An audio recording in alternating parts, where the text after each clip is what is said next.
Olá, seja muito bem-vindo mais uma vez.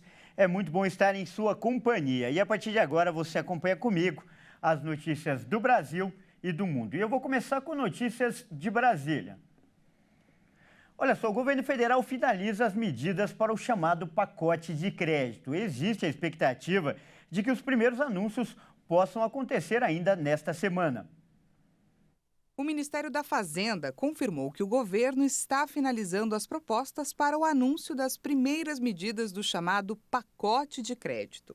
Um dos objetivos é redução de juros para bons pagadores e um alívio no custo de crédito para famílias que usam com frequência a modalidade do rotativo. Ainda não há uma data para o anúncio oficial, mas as primeiras medidas podem ser divulgadas nos próximos dias. O programa Desenrola, uma aposta do governo para reduzir o endividamento das famílias, também está em processo de preparação pelo governo. A proposta é direcionada à renegociação de dívidas por pessoas físicas, com foco em quem recebe até R$ 5.000. O ministro da Fazenda, Fernando Haddad, disse que o programa encontra entraves operacionais. Haddad argumenta que a principal barreira atualmente é finalizar a plataforma que está sendo desenvolvida e que vai intermediar negociações entre credores e devedores. Para isso, o governo precisa do apoio dos chamados birôs de crédito, como Serasa e SPC, que concentram os dados dos CPFs negativados no setor privado. O ministro já havia mencionado que o objetivo do governo é garantir o maior desconto possível ao devedor na hora de renegociar as dívidas. O desenho do Desenrola já teve o aval do presidente Lula. E as propostas das novas regras fiscais que já foram entregues ao Congresso já foram divulgadas. As medidas têm o objetivo de assegurar gastos considerados prioritários, mas sem gerar descontrole nas contas do governo. O novo arcabouço fiscal substitui o teto de gastos. A proposta traz as despesas que não vão ser enquadradas nos limites das novas regras, além de detalhes sobre as metas de resultado.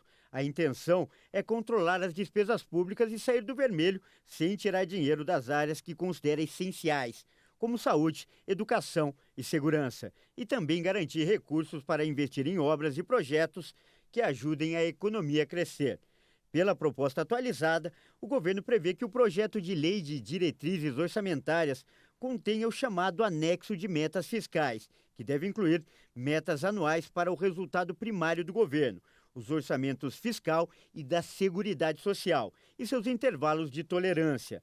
Também pretende estabelecer critérios para a variação da despesa primária, corrigida pela inflação oficial do país.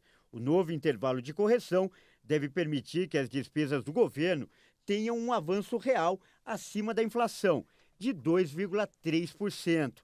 Mas algumas despesas não serão enquadradas nos limites estabelecidos pela nova regra fiscal. Entre elas, os fundos de saúde para pagamento do piso da enfermagem e as despesas com os projetos socioambientais, as universidades e hospitais públicos federais, instituições científicas e outras. Partes das exceções já era prevista na regra do teto de gastos. Caso as estimativas de receita ou despesas descumpram a meta nos trimestres, os poderes podem limitar gastos nos 30 dias subsequentes e pagamentos das despesas primárias.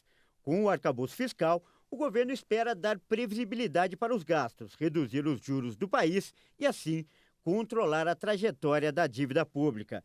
Em relação ao teto de gastos, aumenta a possibilidade de gastos públicos, conforme a arrecadação do governo, e não com uma trava rígida de acordo com a inflação do ano anterior.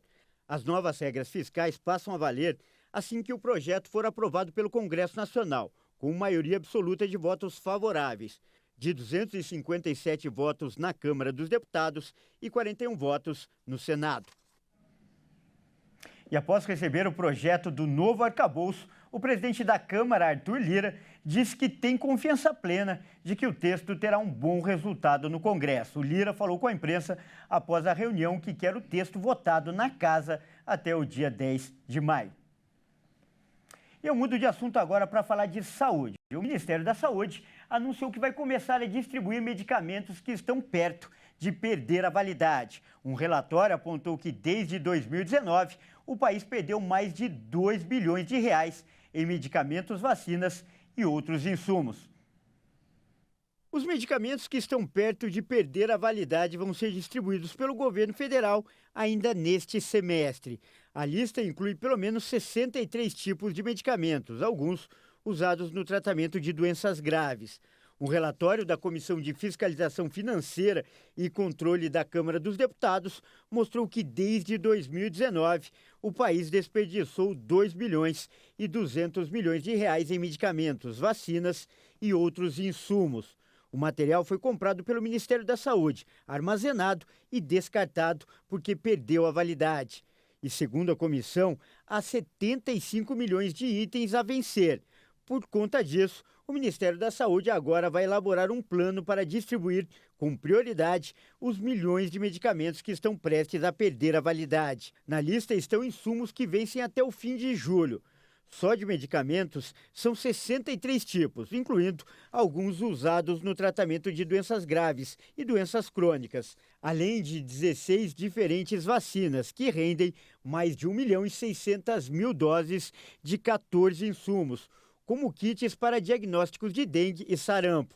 O Ministério da Saúde afirmou que um grupo de trabalho está avaliando o estoque e que o número de itens a vencer pode ser ainda maior. Olha, nós sabemos que a China é um dos países mais populosos do mundo, mas agora a Índia está prestes a ocupar o primeiro lugar até o meio deste ano.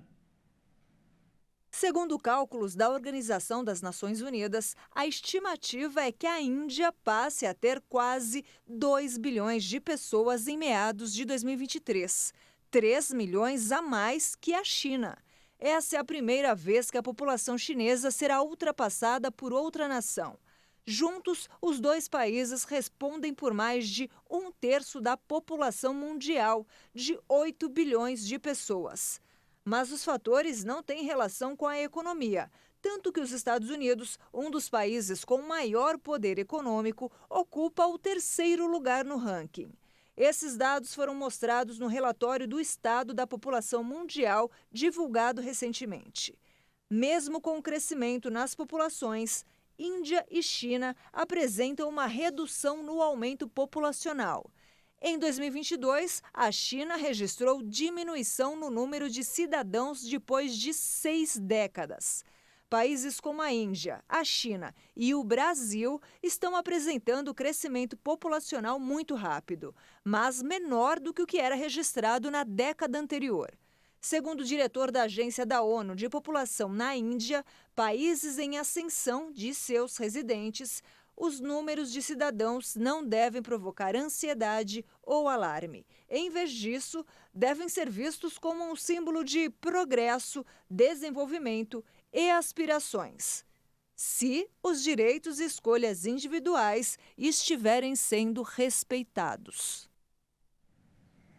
Bom, essa edição fica por aqui. Eu agradeço pela sua companhia e convido a continuar ligado em nossa programação. Até mais!